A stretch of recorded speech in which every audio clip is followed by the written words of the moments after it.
Changing the subject of formula. A formula expresses the relationship between various measurable quantities in an equation. हम example पे के तौर पे आप देखें कि एरिया का फॉर्मूला होता है हमारे पास a is equal to pi r square. अब a is equal to pi r square में जो हमारे पास लेफ़्ट साइड पे है ना a, ये हमारे पास शो करता है सब्जेक्ट को, और सब्जेक्ट क्या है हमारे पास, मतलब जिसकी वैल्यू हम मालूम करना चाह रहे हैं। ठीक है, a is equal to pi r square. अगर आपको वो कहे कि find the r as a subject, मतलब आर को सब्जेक्ट के तौर पे लेके आए। ठीक है, तो आपने क्या करना है कि आर को लेफ़्ट साइड पे लेके आना है। ठीक है, तो आर को लेफ़्ट साइड पे लेके आने के लिए आप क्या करेंगे, आप लिखेंगे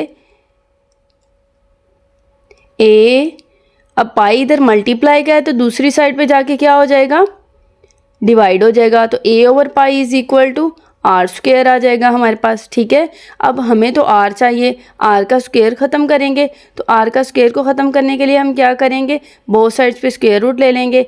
a over pi into r का स्क्वायर, बोथ साइड पे स्क्वायर रूट। ठीक है, तो ये हमारे पास आ जाएगा square root a over pi, और ये स्क्वायर और स्क्वायर रूट कैंसिल हो जाएंगे तो हमारे पास बच जाएगा r। अब दोनों साइड इक्वल के हैं तो आप r को इधर भी लिख सकते हैं और स्क्वायर रूट a बटा पाई को इधर भी लिख सकते हैं। तो आपके पास जो है ये फार्मूला r की फॉर्म में आ गया कि r अब यहाँ पे सब्जेक्ट है। मतलब अगर आपको a की वैल्यू गिवन हो तो आप r की वैल्यू आसानी से निकाल सकते हैं इस फार्मूला से। अब इसकी नेक्स्ट एग्जांपल लेते हैं। x y minus b is equal to t. अब देखिए हमारे पास ये एग्जांपल है, इसमें वो कहेगा कि हमें x को एज अ सब्जेक्ट लिखें। ठीक है, राइट x एज सब्जेक्ट। ठीक है, कि आप सब्जेक्ट के तौर पर x को लेके आएँ। तो x को सब्जेक्ट के तौर पे लेके आने के लिए हम क्या करेंगे, हमने x को अकेला रहने देना है लेफ़्ट साइड पे और बाकी सारी वैल्यूज़ को राइट साइड पे ले जाएंगे। तो इसको करने के लिए सबसे पहले हम क्या करेंगे कि इस b को हम दूसरी साइड पे लेके जाएंगे। तो एक्स वाई वैसे का वैसे ही लिखा रहेगा। तो माइनस का b है, ये इक्वल के दूसरी साइड पे जाके प्लस का b हो जाएगा। ये देखें, अब हमें सिर्फ x चाहिए इस साइड पे, तो हमने x यहाँ पे ही लिखा रहने देना है। तो ये जो y है इधर मल्टीप्लाई हो रहा है x के साथ, तो दूसरी साइड पे जाके डिवाइड हो जाएगा। तो t plus b divided by y आ जाएगा हमारे पास। ठीक है, अब देखें x हमारे पास ऐसा सब्जेक्ट आ गया है कि x की वैल्यू हम जो है वो आसानी से इस फार्मूला से मालूम कर सकते हैं। इसे कहते हैं changing the subject of the formula, या फिर इसे कहते हैं कि रीअरेंज द फार्मूला। ठीक है, कि आपको एक फार्मूला दिया गया है और आप उसी की मदद से दूसरा फार्मूला भी बना सकते हैं। नेक्स्ट क्वेश्चन है हमारे पास इसका, x t plus x is equal to m. अब इसमें भी हमने क्या करना है, x को एज अ सब्जेक्ट लेना है।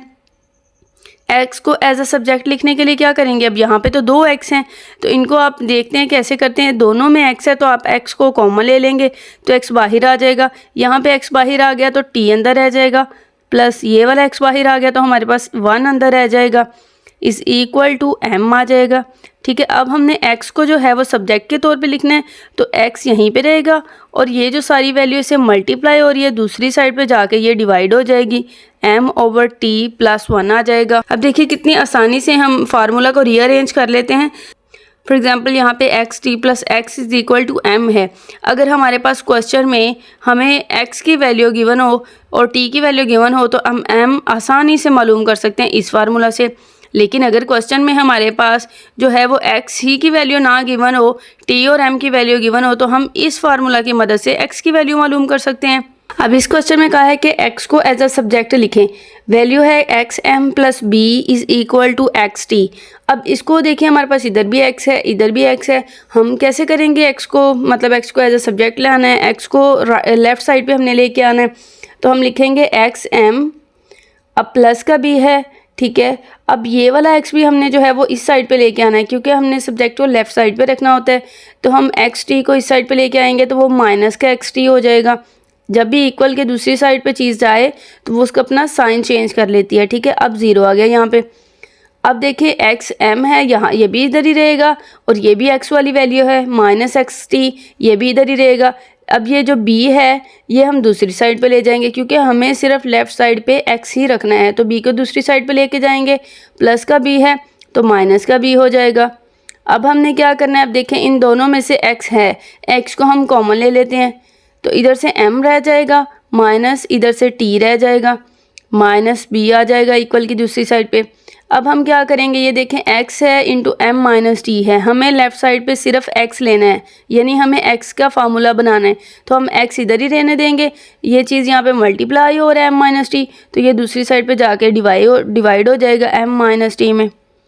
अब कितनी आसानी से हमने x का जो है वो फार्मूला बना लिया कि x is equal to minus b over m minus T.